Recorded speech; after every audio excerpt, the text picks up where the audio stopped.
रामकृष्ण परमहंस का नाम आपने सुना होगा। स्वामी विवेकानंद के गुरु, जो बड़े ज्ञानी थे, योगी थे, साधक थे, वे चमत्कार को नहीं मानते थे। वे चमत्कार को जानते भी नहीं थे और न मानते थे। वे सिद्ध पुरुष थे, ज्ञानी थे, आत्मज्ञानी, साधना करते थे। हर धर्मों में जाकर उन्होंने साधना की और सिद्धि को वे साधारण बात मानते थे। एक बार की घटना है कि रामकृष्ण परमहंस को नदी के पार जाना था। वे तट पर गए और एक नाविक से कहा, हमको नदी पार कर दो। नाविक ने कहा, हम 25 पैसे लेंगे। पुराना जमाना था, 150 वर्ष पहले की बात है। रामकृष्ण परमहंस ने कहा, ठीक है, तुमको हम 25 पैसे देंगे, हमको नदी पार कर दो। रामकृष्ण परमहंस नाव में बैठे और वहीं एक सिद्ध पुरुष आया जिसको सिद्धियां थी, पानी पर चलने की शक्ति थी, सिद्धि थी। जैसे जमीन पर कोई चलता है आराम से, ऐसे ही वो सिद्ध पुरुष पानी पर चलता था और पार हो जाता था। रामकृष्ण परमहंस नाव में बैठे और जाने लगे। नाव दूसरे तट पर गई।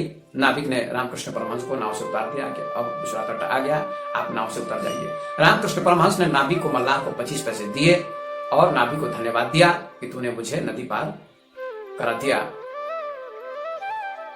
रामकृष्ण परमहंस खड़े थे कहीं जाने के लिए। सिद्ध पुरुष जो पानी पर चलता था वह बिना नाव में बैठे पानी पर चलने लगा और नदी पार कर गया। जैसे जमीन पर कोई चलता है, ऐसे ही पानी पर चलकर वह सिद्ध पुरुष पार हो गया, नदी के तट पर खड़ा हो गया और रामकृष्ण परमहंस से कहा, रामकृष्ण परमहंस, मैंने सुना है कि आप बहुत बड़े योगी हैं, ज्ञानी हैं, ध्यानी हैं, साधक हैं, लेकिन आज मैंने देखा अपनी आंखों से कि आप नाव में बैठकर पार हुए हैं, 25 पैसे देने पड़े। आपका योग, आपका ज्ञान, आपकी साधना का कोई प्रभाव मैंने नहीं देखा। देखिए, मैंने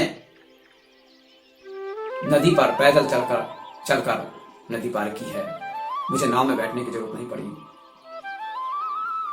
मैं वैसे ही पार कर गया नदी पर चलकर। आपका ज्ञान बढ़ा या मेरी सिद्धि बढ़ी, आप बताइए।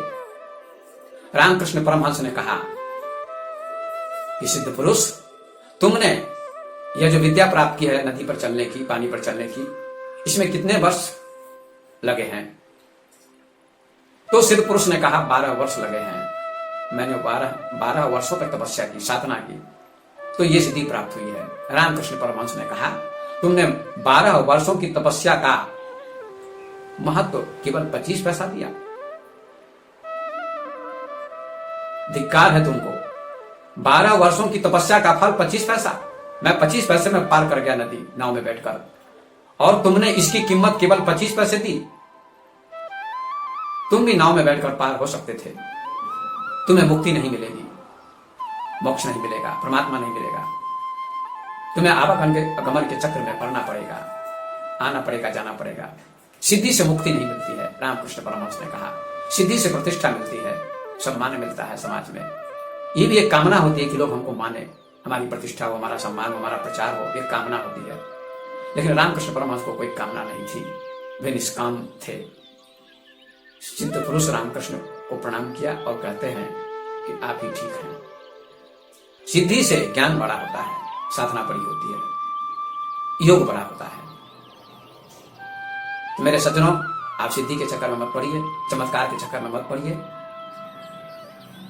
रामकृष्ण परमहंस आत्मज्ञानी थे। आत्मज्ञान ही मुक्ति का कारण है, आत्मज्ञान से मुक्ति मिलती है। लेकिन आज भारत का दुर्भाग्य है कि पढ़े लिखे लोग भी आत्मज्ञान प्राप्त करने बाबाओं के पास नहीं जाते। ढोंगी साधु संत जो चमत्कार दिखाते हैं उनके पास जाते हैं और उनसे आशीर्वाद मांगते हैं कि हमको आशीर्वाद दे दीजिए। वे जरा भी चिंता नहीं करते, बुद्धि का प्रयोग नहीं करते, बुद्धि नहीं लगाते। वे बुद्धिहीन की तरह जीते हैं और ढोंग में फंस जाते हैं, पाखंड में फंस जाते हैं। मूर्ख साधु संतों के पास पहुंच जाते हैं, जिनको ज्ञान नहीं होता, बुद्धि नहीं होती, प्रवचन देना नहीं जानते। आप जानते हैं कि भारत में बड़े बड़े विद्वान हुए हैं, स्वामी विवेकानंद, जगत गुरु शंकराचार्य, महर्षि पतंजलि, गोरख, कबीर, कपिल, कनाद, महर्षि व्यास जैसे महापुरुष हुए। उन लोगों ने सिद्धि की भी चर्चा की है, लेकिन सिद्धि से मुक्ति नहीं मिलती है, इसकी भी चर्चा की है। आप रामचरितमानस पढ़िए, उत्तर भारत का प्रसिद्ध ग्रंथ है जिसकी रचना तुलसीदास जी ने की है। उसमें भी सिद्धि की तो चर्चा है, लेकिन सिद्धि से मुक्ति नहीं मिलती है, भगवान नहीं मिलता है, परमात्मा नहीं मिलता है, आवागमन के चक्र से छुटकारा नहीं मिलेगा, इसकी भी चर्चा तुलसीदास जी ने की है। रिद्धि सिद्धि से मुक्ति नहीं मिलती है। मर्यादा पुरुषोत्तम राम लक्ष्मण से कहते हैं, भगवान राम कि सुनो तात सो परम विरागी, तिरन सम सिद्धि तीन गुण त्यागी। हे तात लक्ष्मण, जो परम वैरागी ज्ञानी संत हैं, वे सिद्धि को घास के समान त्याग देते हैं। देखिए कितनी अच्छी बात लिखी है तुलसीदास जी ने यहाँ, कि ज्ञानी लोग, वैरागी लोग, महापुरुष लोग सिद्धि को घास के समान त्याग देते हैं। जैसे घास पर लोग चलते हैं, जूते पहनकर चलते हैं, चप्पल पहनकर चलते हैं, घास को रौंदते हैं, घास का महत्व नहीं रहता है। ऐसे सिद्धियां भी घास के समान ज्ञानी के समान होती हैं। ज्ञानी के सामने, ज्ञानी के लिए सिद्धियां भी घास के समान होती हैं, उनका कोई मूल्य नहीं होता है। यदि मूल्य होता तो भगवान बुद्ध ने केवल ध्यान का महत्व दिया, योग का महत्व दिया। महर्षि पतंजलि ने भी सिद्धियों का वर्णन किया है, लेकिन यह भी लिखा है कि अंत में समाधि की प्राप्ति करनी होगी, समाधि से ही मुक्ति मिलती है। इसलिए आज पश्चिम के देश विज्ञान के क्षेत्र में बहुत आगे विकसित हो चुके हैं। आज विज्ञान का विकास हो गया, टेक्नोलॉजी का विकास हो गया है, युग कहां से कहां चला गया, संसार कहां से कहां चला गया, विज्ञान का विकास हो गया, टेक्नोलॉजी का विकास हो गया, कंप्यूटर का विकास हो गया, नेट का विकास हो गया। इस युग में भी लोग अंधविश्वास में फंसे हुए हैं। मैं निवेदन करता हूं कि अंधविश्वास में मत पड़िए और अच्छे ज्ञानी की खोज कीजिए। बुद्ध, महावीर, कबीर, नानक, कपिल, कनाद, महर्षि व्यास, विवेकानंद, शंकराचार्य आदि सभी अच्छे महापुरुष थे जो ज्ञानी थे। उनके पास ज्ञान था, ज्ञान से उन्होंने लोगों को संदेश दिया। इसलिए भारत के लोगों से मैं निवेदन करता हूं कि अच्छे महापुरुष की खोज करें, जिनके पास चमत्कार है, सिद्धियां हैं।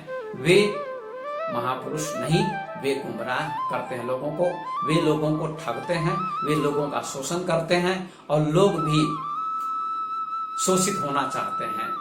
गाय कसाई से ही राजी हो जाती है तो इसमें किसका दोष होगा? गाय कसाई से ही कटने के लिए राजी हो जाती है तो ये गाय का दोष होगा, ये गाय का दोष होगा, काटने वाले का नहीं। इसलिए साधु संत जो अच्छे हैं, ज्ञानी हैं, जो आत्मज्ञान देते हैं, ध्यान सिखाते हैं, योग सिखाते हैं, साधना सिखाते हैं, उनके पास जाइए। उनसे आपको लाभ मिलेगा, शांति मिलेगी, ज्ञान मिलेगा, मन शांत होगा, मन पवित्र होगा और जीवन में शांति मिलेगी। तो आत्मज्ञान से शांति मिलती है, योग से शांति मिलती है, ध्यान से शांति मिलती है। इसलिए बुद्ध ने, महावीर ने, कबीर ने, नानक ने, पतंजलि ने, बड़े बड़े महापुरुषों ने ध्यान की महिमा गाई है। उन्होंने ध्यान किया, योग किया और वे मुक्त हो गए। उनका जीवन शांत था। आपका भी जीवन शांत हो सकता है। इसलिए आप ढोंगी पाखंडी बाबा के पास जाने से सावधान हो जाएं, चमत्कार से सावधान हो जाएं। चमत्कारी बाबा ढोंगी होते हैं, उन्होंने देश का हित नहीं किया, भारत का हित नहीं किया, भारत का हित किया। तो ऐसे लोगों से सावधान हो जाएं और ज्ञानी के पास जाएं तो आपको ज्ञान मिलेगा। इन्हीं शब्दों के साथ अपनी वाणी को मैं विराम देता हूं। धन्यवाद।